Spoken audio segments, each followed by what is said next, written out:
Good morning मित्रों, मैं अर्जुन सैनी आज आपके लिए लेके आया हूँ हिंदी ग्रामर का अगला बिंदु, जिसका नाम है लोकोक्ति या कहावतें। लोकोक्ति और कहावतें परीक्षा की दृष्टि से बहुत ही उपयोगी बिंदु है। बोर्ड परीक्षाओं के लिए देखें तो वहां भी उपयोगी है, तो प्रतियोगी परीक्षाओं में भी इससे संबंधित प्रश्न आता है। तो कुछ महत्वपूर्ण लोकोक्तियां हैं या कहावतें हैं जो अब तक बोर्ड परीक्षाओं में या फिर प्रतियोगी परीक्षाओं में आ चुकी है। मैं उन्हीं को दोबारा दोहराने की कोशिश कर रहा हूं और आप सभी कोशिश करें कि हाथ के हाथ आपको यह याद भी हो जाए। सबसे पहले हम बात करते हैं कि लोकोक्ति किसे कहते हैं। देखो, लोकोक्ति दो शब्दों से मिलकर बनते हैं, लोक प्लस उक्ति।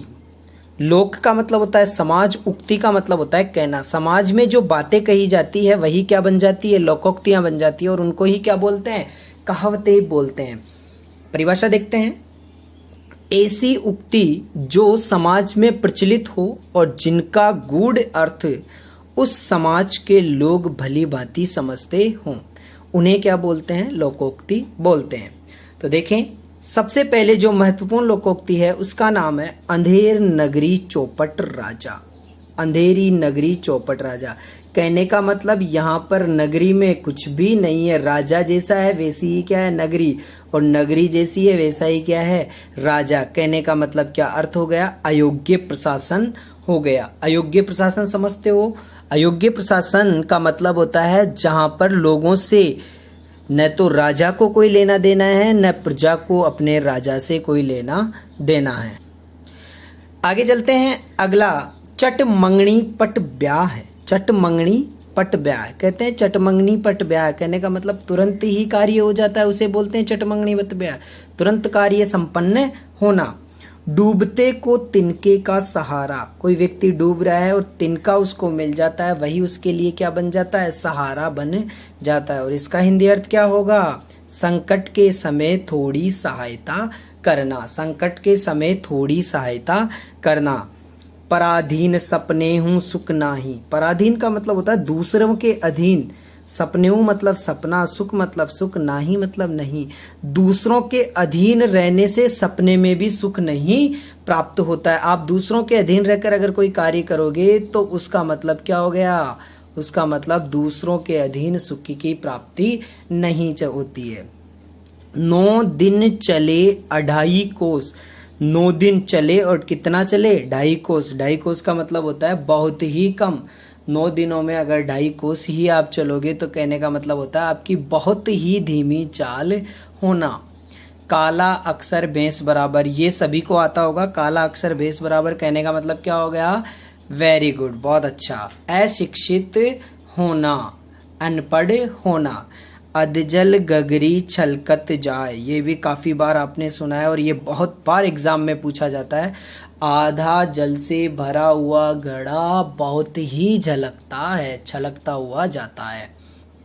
कहने का मतलब क्या है, ओछी प्रवृत्ति का जो व्यक्ति होता है वह अत्यधिक मात्रा में इतराता है। आगे चलते हैं, चुपड़ी और वो भी 2-2। देखो, चुपड़ी और वो भी 2-2 मुहावरा, ये लोकोक्ति क्या है हमारी, चुपड़ी और वो भी 2-2 कहने का मतलब क्या है, बढ़िया माल और वो भी बहुत सारा। नाच न जाने आंगन टेढ़ा। नाचना तो नहीं जानते और किसको टेढ़ा बता रहे हैं, आंगन को टेढ़ा बता रहे हैं। कहने का मतलब क्या है, अपनी गलती का दोष किसी दूसरे पर निकालना। दोष अपना और कमी किस में निकालना, साधनों में कमी निकालना। आगे चलते हैं, सांप भी मर जाए और लाठी भी न टूटे। सांप भी मर जाए और लाठी भी न टूटे कहने का मतलब है कि सभी तरह से हमारे को लाभ हो जाए, अपना काम सिद्ध होना चाहिए, काम भी हो जाए और हानि भी न उठानी पड़े। इसको बोलते हैं सांप भी मर जाए और लाठी भी ना टूटे। जान है तो जहान है, ये तो बार बार आपने सुना होगा कि जान है तो जहान है। कहने का मतलब क्या होगा, दुनिया का सब कुछ जिंदगी के साथ ही होता है। अगर आप में जान है तो आप जिंदगी के माध्यम से पूरी दुनिया को जीत सकते हो। अगर आप में जान ही नहीं है तो इस जहान का क्या करोगे। भागते चोर की लंगोटी ही बली, कहते हैं भागते चोर की लंगोटी हाथ में आ जाए तो वही काफी है। कहने का मतलब क्या हुआ, भागते चोर की लंगोटी का क्या करोगे, इसका हिंदी अर्थ देखो, जहां से कुछ भी ना मिले वहां अगर थोड़ा बहुत भी मिल जाए तो उसी में संतुष्टि हो जाती है। कहने का मतलब चोर भाग रहा है पर उसकी लंगोटी, सारा सब कुछ लेके चला गया पर लंगोटी भी हाथ लग गई तो वो भी फायदे की ही चीज होती है। जो गरजते हैं वो बरसते नहीं, जो गरजते हैं वो बरसते नहीं, ये भी आपने सुना होगा। इसका मतलब होता है अधिक बोलने वाले कुछ भी नहीं करते हैं। अधिक व्यक्ति जो बोलता है वो कुछ नहीं कर सकता। चिकने घड़े पर पानी नहीं ठहरता। एक तेल का चिकना घड़ा होता है, उस पर पानी डालते रहो पर उस पर पानी नहीं रुकेगा। कहने का मतलब क्या होगा, बेशरम व्यक्ति पर कोई असर नहीं होता है। आसमान से गिरा खजूर में अटका, आसमान से गिरा खजूर में अटका। एक विपत्ति तो दूर हुई नहीं और साथ के साथ ही उसके साथ ही दूसरी विपत्ति भी आ गई, उसको बोलते हैं आसमान से गिरा और खजूर पर अटका। ठीक है, एक विपत्ति से बचकर दूसरी में पड़ना। आगे चलते हैं। आ बेल मुझे मार, आ बेल मुझे मार, जानबूझकर आफत मोल लेना, उसे क्या बोलते हैं, आ बेल मुझे मार। आंख का अंधा नाम नयन सुख। देखो आंख से क्या है, व्यक्ति अंधा है और उसका नाम क्या है, नयन सुख। नयन सुख मतलब आंखों को सुख प्रदान करने वाला। तो आंख का अंधा व्यक्ति आंखों को कैसे सुख प्रदान करेगा, कहने का मतलब गुणों से विपरीत बात करना या गुणों से विपरीत कार्य करना। ठीक है, आगे चलते हैं।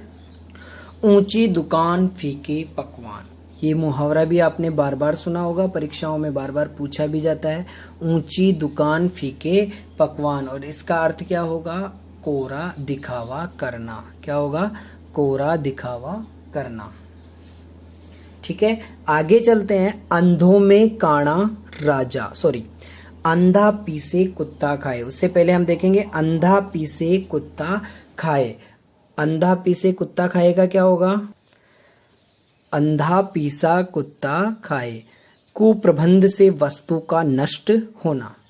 आगे देखिए, अंधों में काना राजा, अंधों में काना राजा।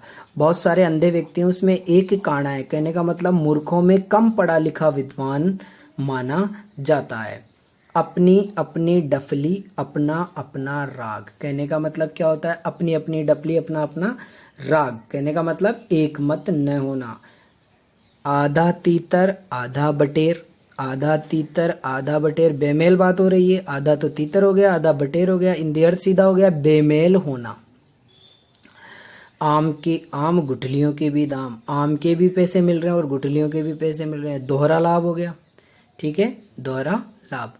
कोयले की दलाली में हाथ काले, अरे कोयले की खान में काम करने जाओगे तो हाथ तो काले होंगे कि नहीं होंगे।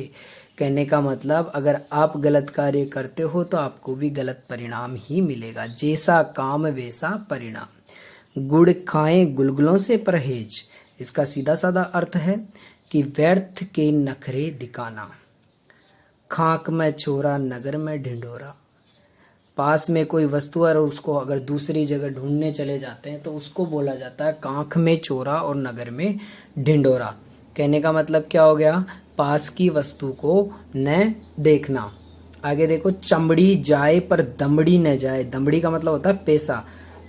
खाल उधेड़ लो पर पैसा नहीं दूंगा, बहुत ही अत्यधिक मात्रा में कंजूस व्यक्ति होता है।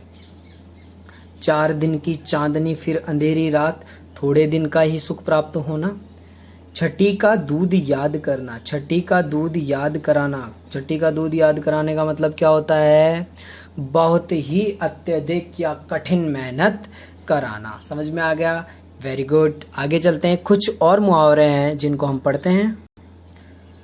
जल में रहकर मगर से बेर, जल में रहकर किससे, मगरमच्छ से बैर। कहने का मतलब शक्तिशाली यहाँ पर कौन है, मगरमच्छ है। और आप अपनी शक्ति क्यों दिखा रहे हो जब जल में कौन है शक्तिशाली, मगरमच्छ है। इसका अर्थ क्या हो जाएगा, बलवान से शत्रुता रखना। जिसकी लाठी उसकी भैंस, जिसके पास लाठी है भैंस भी उसी की होगी। कहने का मतलब शक्तिशाली व्यक्ति ही शासन करेगा, शक्तिशाली ही विजय होता है। टके का सारा खेल, टके का मतलब होता है पैसे, और पैसे से सब कुछ खरीदा जा सकता है। कहने का मतलब धन की महिमा ही सर्वत्र है। आगे चलते हैं। ढोल, दूर के ढोल सुहावने लगना। दूर के ढोल सुहावने, दूर के ढोल, दूर में अगर बुरी वस्तु भी है ना तो वह दूर से ही हमें क्या लगती है, अच्छी लगती है। दूर की बुरी वस्तु भी अच्छी लगती है। न रहेगा बांस न बजेगी बांसुरी। न रहेगा बांस न बजेगी बांसुरी मतलब जो भी समस्या है ना उसको जड़ से ही समाप्त कर देना। कोई भी समस्या हो उसको जड़ से समाप्त कर देना। पांचों उंगली घी में होना, चारों तरफ से लाभ ही लाभ होना, ये तो बार बार पूछा जाता है। मान न मान मैं तेरा मेहमान, आफत गले पड़ना। कोई कहते हैं ना मैं तेरा मेहमान हूँ, ये है वो है, मैं तेरा ये हूँ, मैं तेरा वो हूँ। कहने का मतलब मान न मान मैं तेरा मेहमान, जानबूझकर आफत मोल लेना या जबरदस्ती गले पड़ना। मुंह में राम बगल में छुरी, वही बात आ गई जो हमने अभी थोड़ी देर पहले ही पढ़ा था। क्या कि कांख में छोरा बगल में ढिंडोरा, नगर में ढिंडोरा, वही बात है। मुंह में राम बगल में छुरी, कटकपूर्ण व्यवहार, कपटपूर्ण व्यवहार। मुंह में तो बोलते हैं राम और पीछे से उसी की बुराई करते हैं। कहने का मतलब क्या हो गया, कपटपूर्ण व्यवहार हो गया। उस वाक्य से ही, उस लोकोक्ति से मिलता जुलता है, अलग अलग अर्थ होगा। कुछ जल और कुछ गंगा जल, समझो, कुछ जल और कुछ गंगा जल। तो गंगा जल और जल में क्या होता है, मिलावट हो गया ना, मिलावट से काम करना। होम करते हाथ जलना, होम एक अच्छा कार्य होता है, हवन करना, और हवन अच्छा कार्य करने में भी हाथ जले तो ऐसे काम को करने से भी क्या फायदा। तो इसका हिंदी अर्थ क्या होगा, अच्छा कार्य करते हुए कष्ट पाना। तो ये परीक्षा उपयोगी जितने भी महत्वपूर्ण लोकोक्तियां थी, कहावतें थी, वो मैंने आपको समझा दी है। आपको एक बार पुनः इसका रिवीजन करना है और आपको ये साथ के साथ याद करना है। ये बहुत ही महत्वपूर्ण लोकोक्तियां और कहावतें हैं, तो ध्यान दें बच्चों। और सभी को अगर ये वीडियो पसंद आए तो लाइक करें, सब्सक्राइब करें। बहुत बहुत धन्यवाद।